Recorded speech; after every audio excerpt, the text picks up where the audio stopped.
Hello and welcome to our live Q&A for the Wargames podcast. And I have to say there's never been a more important time to do this, given what is happening with Iran, with Israel and the US. And also we've heard the security review as well, warning that the UK should be preparing for an attack on the homeland. So an awful lot of things to discuss. We've got loads of questions coming in as well.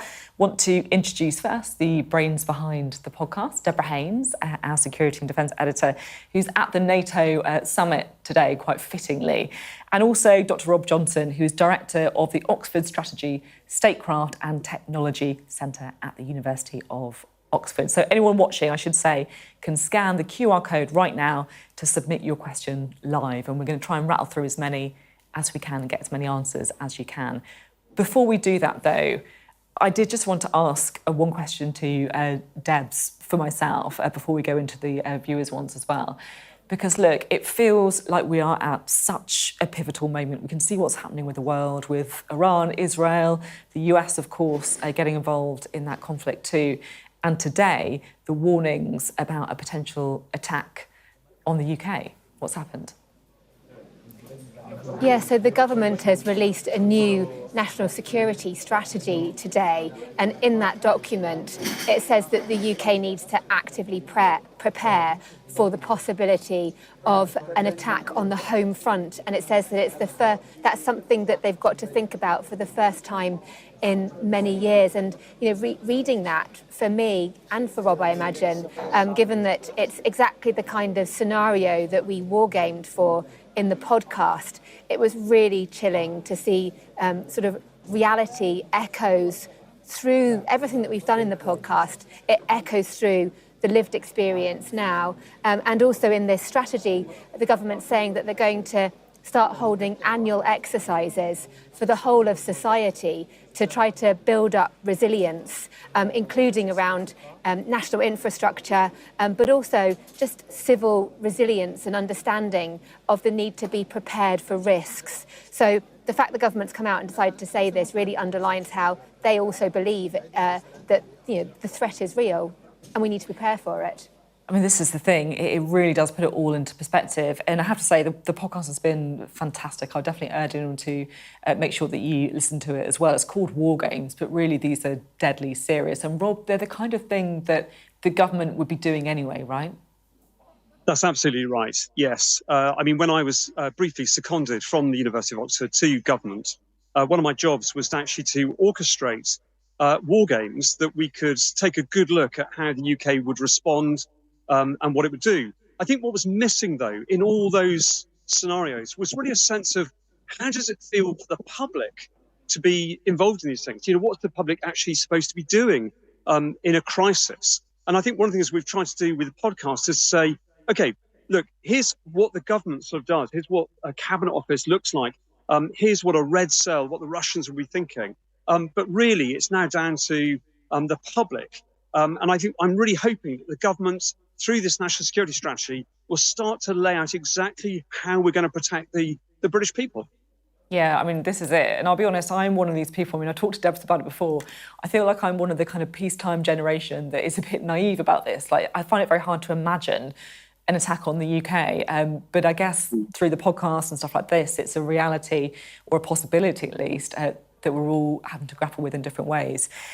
One comment from a reader coming in that I just wanted to embarrass you both with, this is from Adam, 1975. I thought the podcast was really well done. And Adam makes this point. He says it informed of how ill-prepared we are for such a scenario. God help us. Debs, I just want to ask you one question, just really following on from what Rob was saying there about citizens of the UK. So this is from a DV... 41D. So firstly, amazing podcast. What would happen if the UK surrendered to Russia? I take it Russia wouldn't want to occupy the UK. And how would a surrender affect the citizens of the UK in their daily lives? Debs, what do you reckon? Well, it's kind of like nightmare scenario that for the UK, in terms of its actual, the way it thinks, it's part of an alliance. And obviously I'm here in The Hague, where you've got 32 members of the alliance who are trying collectively to bolster their defences so that they deter any kind of threat. and so they would never have to reach that point. But I mean, actually just drawing on what Mark Rutte, who's the head of NATO, said just the other week when he was visiting London, he told people you need to get serious about defence or start speaking Russian.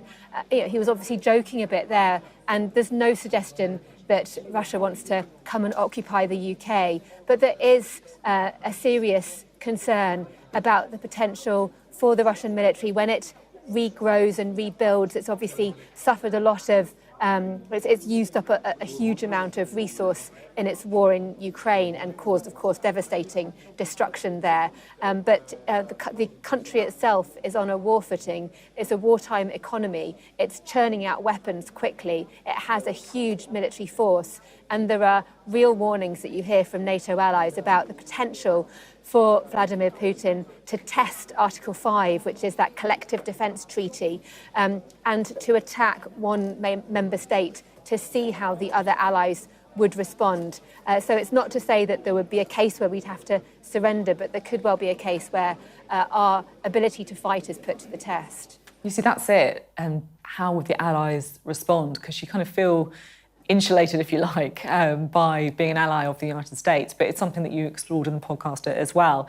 Martin H. is saying in the series, the US not coming to the UK's aid is a big theme. But at one point, the US Navy mobilises, seemingly independent of the president's policy. So the question is, does the special relationship run deeper than the administration of the day? Rob, how would you answer that?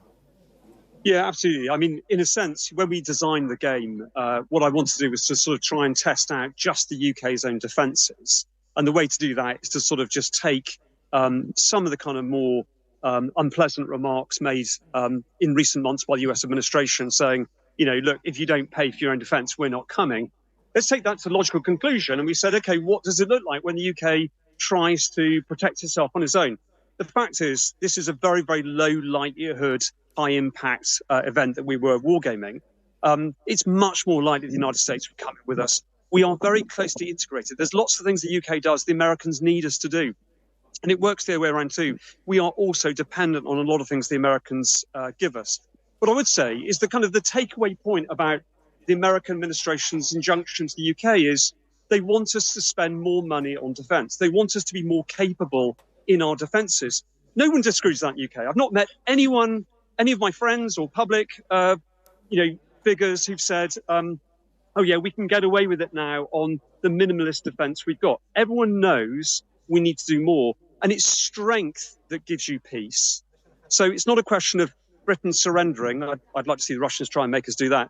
It's much more about how we've got to give ourselves the tools to actually allow ourselves to defend ourselves more robustly, less dependent. And actually the national security strategy, I'm delighted to say, actually points out that we do need to be more resilient and we need to be less dependent on a whole range of things, including just our American allies.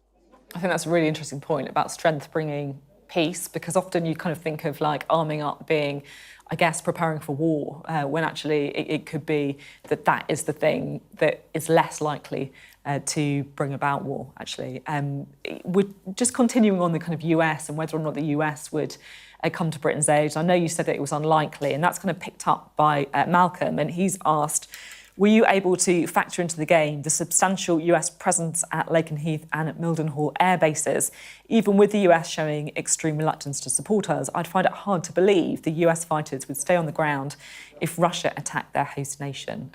Debs, what do you think? What would you say to that? Yeah, I mean, we do talk about the American presence in the UK. I've got Chris Donnelly, who is the voice that you hear through the podcast. He's a former senior advisor here at NATO and someone who governments, military chiefs still speak to because he is seen as such a deep expert on Russia's ways of war. And he said to me that during the Cold War, Russia used to regard the UK as America's unsinkable aircraft carrier because of the sheer number of squadrons, American Air Force squadrons that were based in this country following the end of the Second World War. And while that number has reduced, that the person who wrote that question is correct. There is still significant American air power here in this country, but they answer to the commander-in-chief, and I think that's really important to underline as well. There's no suggestion that that would differ were the American commander-in-chief at the time to maybe not immediately mobilise to the UK's defences. Rob did say that this scenario is low likelihood but high impact, and it's important for the government to test that kind of scenario, because you need to be prepared, and if you're not prepared, then you will be caught short if the worst were to happen. Yeah, I guess the whole point of wargaming, right, is that you have to prepare for all eventualities. I feel like one of the things that makes people feel perhaps naively sort of safe is the alliance that we've been talking about with the US, and the other thing, of course, is the nuclear deterrence. Livy's asked a really interesting question. She's asked, is one of the lessons of the series that the nuclear deterrent doesn't work when our enemies know we'd be so unlikely to use it when facing conventional attacks? Rob, how would you sort of tackle that question from Livy? Yeah, it's a good question. I can understand why it's arisen too, because, it's the ultimate weapon system, and nobody, if they're sane, wants to use it. I mean, it's not a first resort tool. But during the war game, Sir Ben Wallace says, when he's playing the part of the Prime Minister, look, deterrence works. We may be spending a lot of money on it, but it actually works. The reason why the conflict that we simulate becomes a limited conflict is precisely because we have a nuclear deterrent. Russia won't go the whole way. It knows it can't intimidate the UK into a position where it's literally just surrendering. So I think there's that sort of aspect to it. But by the same token, what we've got used to in the last few years is that Russia has increasingly used nuclear threats of rhetoric, if you like, of using nuclear weapons against the UK. It's totally irresponsible, and it's been proven to be unsuccessful. Threatening to use nukes is simply not buying it with the British or with the United States or with our NATO allies. And that's also worth remembering. It is our ultimate insurance policy.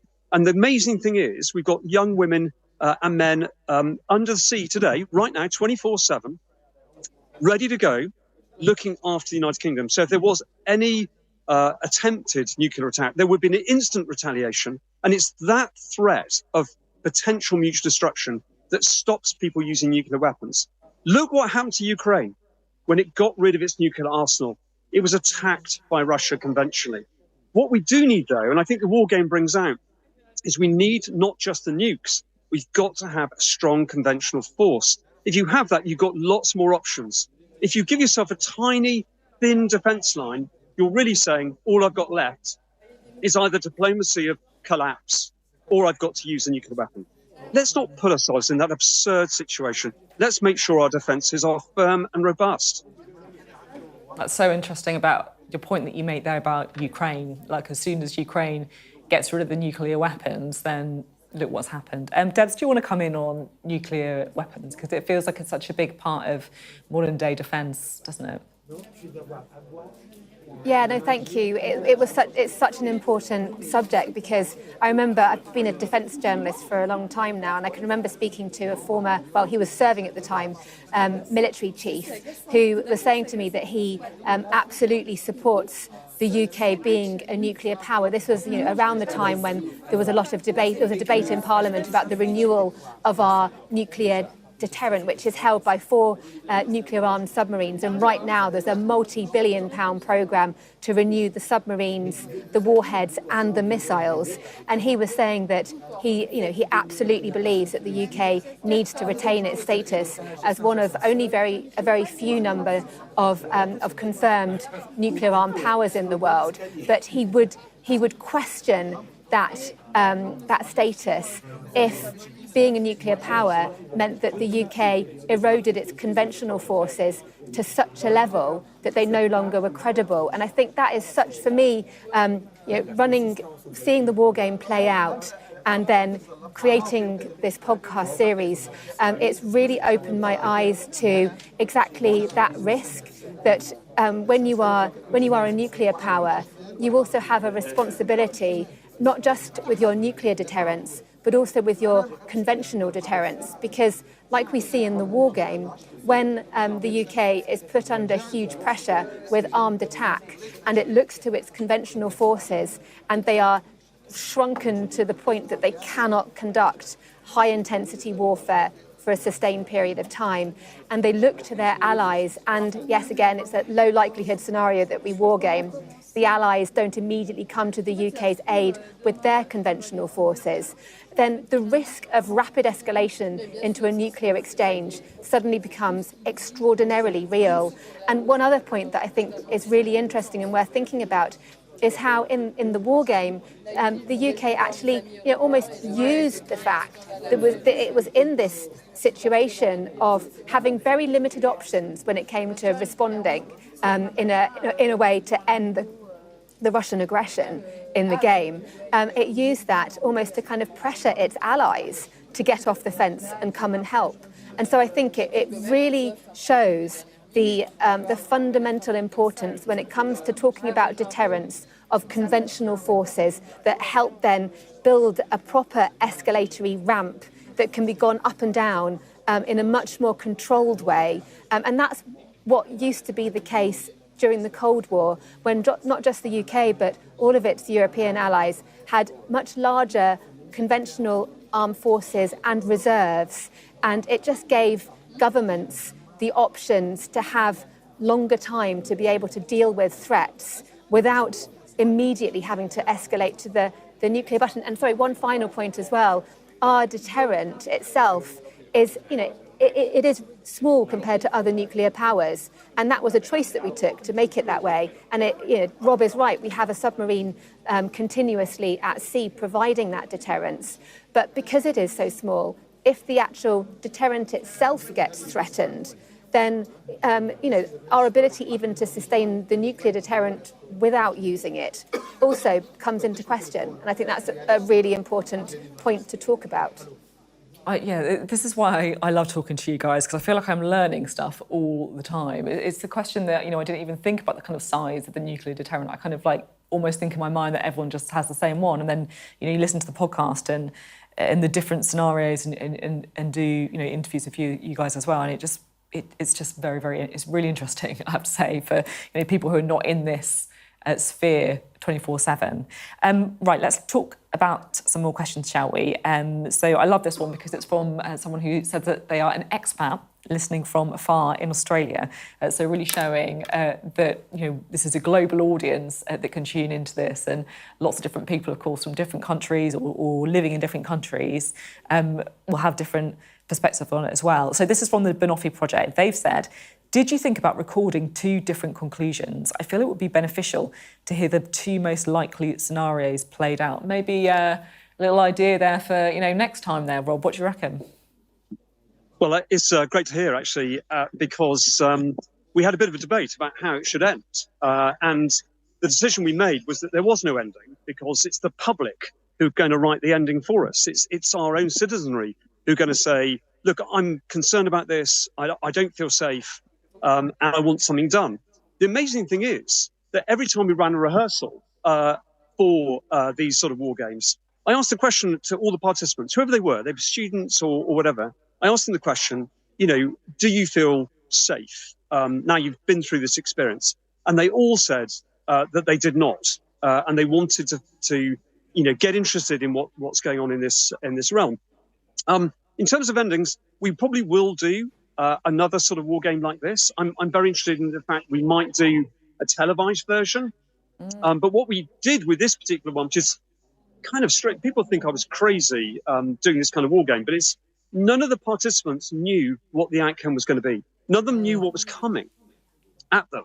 They literally knew they were in a sort of Cobra environment, and they were subjected to a series of critical dilemmas that they had to solve. I have to say they did pretty well, considering that, you put through people the Ministry of Defence through this thing, and they also find it tough.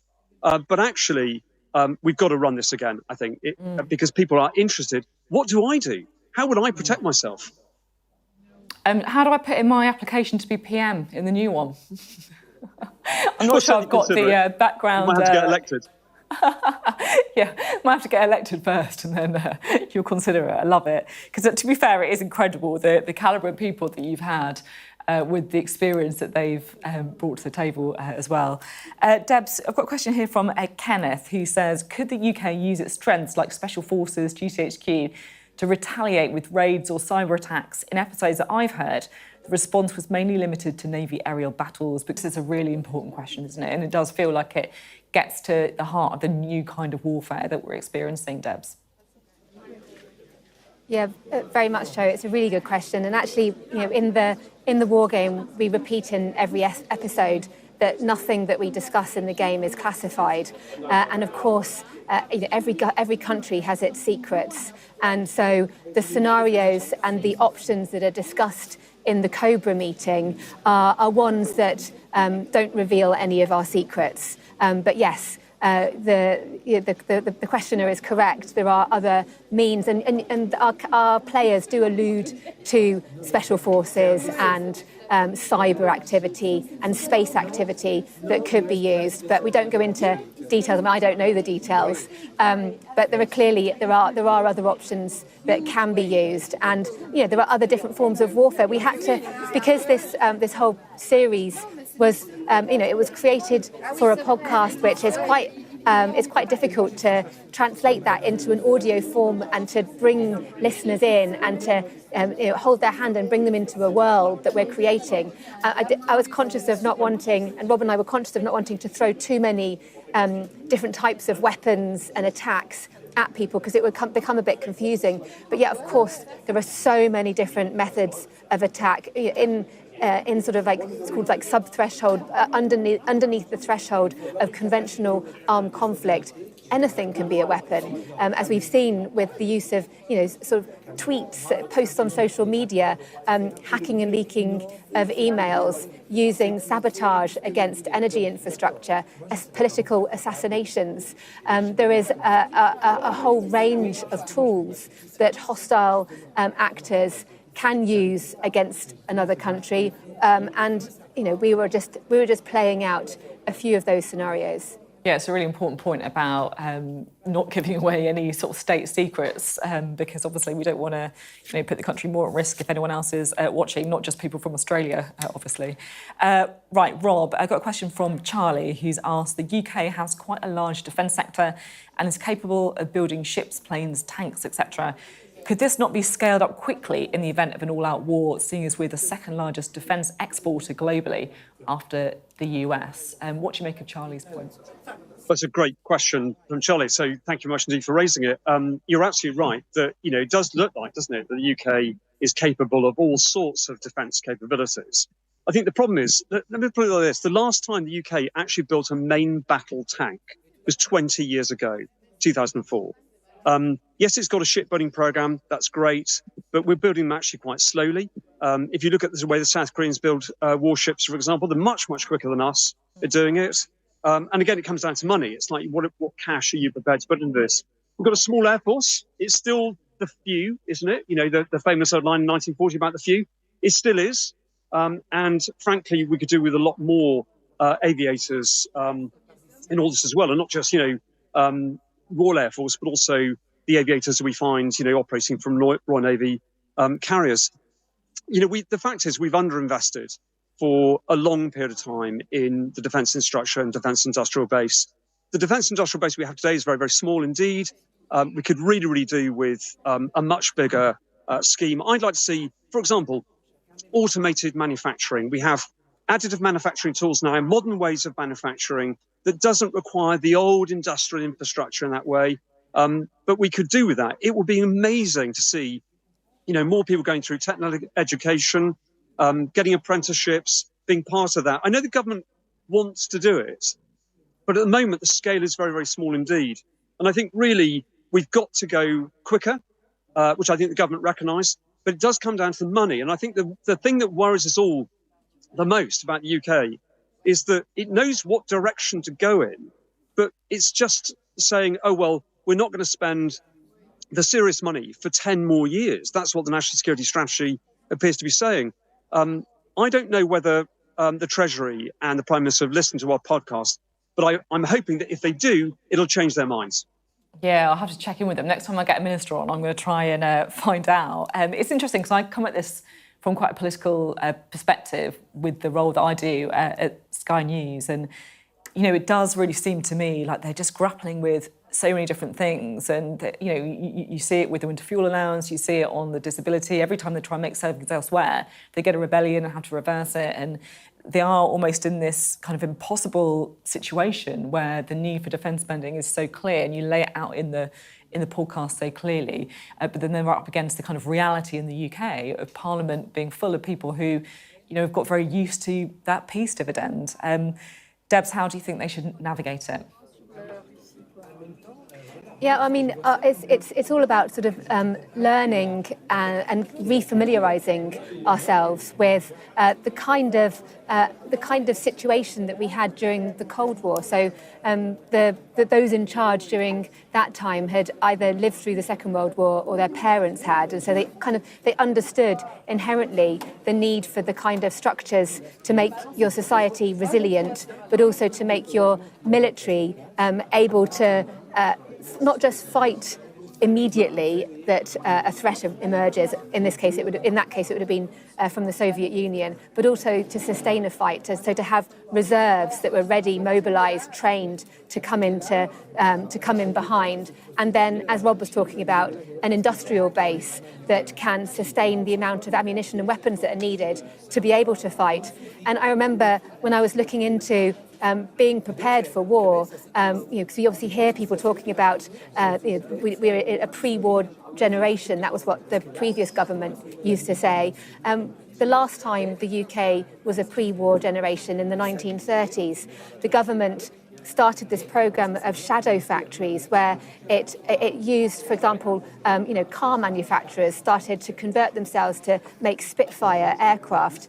And they set up, I remember when I was looking into this, I went to some huge cattle farm that was converted to make parts for aircraft. And of course, our industrial base now is so different and technology has rapidly changed. But if there really is this urgent need that we're being told that there is, and from everything that I've reported on, I absolutely believe it to be the case, then there does need to be urgent change now. And the government's strategic defence review that they published at the beginning of this month talks about how they're going to be building more ammunition factories, buying more missiles, but until the contracts are actually signed, then the words are very hollow, and it's dangerous to have hollow words at a time like this. I mean, that, I guess, brings us on to a question from Hazel C., who's written in to say most people in the UK seem to be unaware of the likelihood of war between the UK and Russia. How can we get productions like the Wargame further up in people's consciousness so they consider all the scenarios and we urgently begin to get more prepared? Rob, what would you say to that? Oh, what a brilliant question. That's why we did it. She's absolutely on the money. Well, I've mentioned already, the idea we might do a TV version, hopefully one day. But, my next book, I hope, is going to be on this idea of national defence. How does a nation defend itself? We were very lucky that when we were making this work together, this war game, we had Lucy Easthope with us. And she's an amazing lady. She just has such a humane approach to how do we all look after ourselves and each other? How do we look after our neighbours? What should you do prior to a crisis? How about stockpiling a few sort of tinned and packet foods? If there's an emergency, you don't think the water might go off, then fill your bath and cover it with cling film. I mean, really lovely sort of practical things you can do. But in terms of raising public awareness, I think what I'd love to see is an episode of Coronation Street or EastEnders, where we have people around a table in the pub having a chat about what they can do, how they can volunteer. One of the things that's gone wrong, I think, is that we tend to think of whenever we have problems that the government's going to come along and sort it all out. I wonder whether we need to get back to that great British tradition of saying, what can we do? I want to step forward. Look at the way that the public amazingly responded to COVID.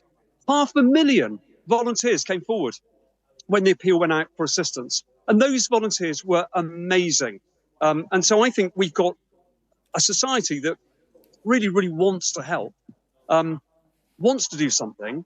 And if we can do things like this podcast and maybe a TV version, some other things, we could raise that awareness and we could really mobilise people such that politicians can no longer ignore us. They're going to have to help. They're going to have to do things. And Debs, I just want to kind of squeeze in one final question of my own, because the first time we did one of these Q&As, the podcast hadn't dropped yet, so it felt that we had to be quite aware of spoilers. And I'm aware that some people listening might not have listened to the full podcast as well. But is there a particular moment that you would like to kind of pick out over the series that really stood out to you for whatever reason? Oh wow! I put you on the spot. Sorry. There are so many. You have put me on the spot.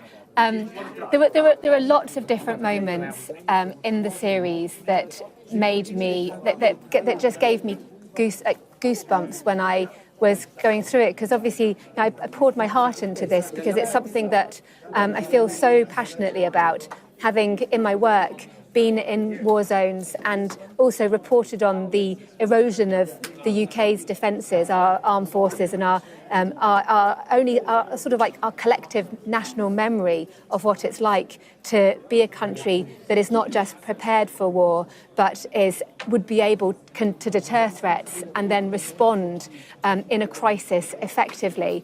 And I think for me, it was Chris Donnelly, who is this person I spoke about earlier, who I went to go and visit. He's long retired now, but people still speak to him. And it was the way that his words and his experience from time in the Cold War echo out throughout the reality of the war game that we played, and then all that we're seeing now. I mean, I'm here sitting in a NATO summit where allies are agreeing to a new spending target, but still playing the same old games of smoke, mirror, fudging numbers, rather than genuinely getting serious. And I think for me, it's like that urgency that really comes out through the podcast of the need to it's not about panicking or scaremongering. It's about just a cold, hard appreciation of the reality, what needs to be done, remembering how we did this before, and then just getting on with it. And I think just one final point in terms of a real moment for me was Rob and his grandfather's pocket watch, and the ticking of the pocket watch ticking down, telling us that our time is running out. I love that. Such a lovely kind of moment to end on. Your aim was obviously to try and raise public consciousness and political consciousness, actually, of something that couldn't be more important, the defence of our nation, and you've really done that. So I just wanted to say kind of congratulations to both of you on such a brilliant podcast. I've absolutely loved it.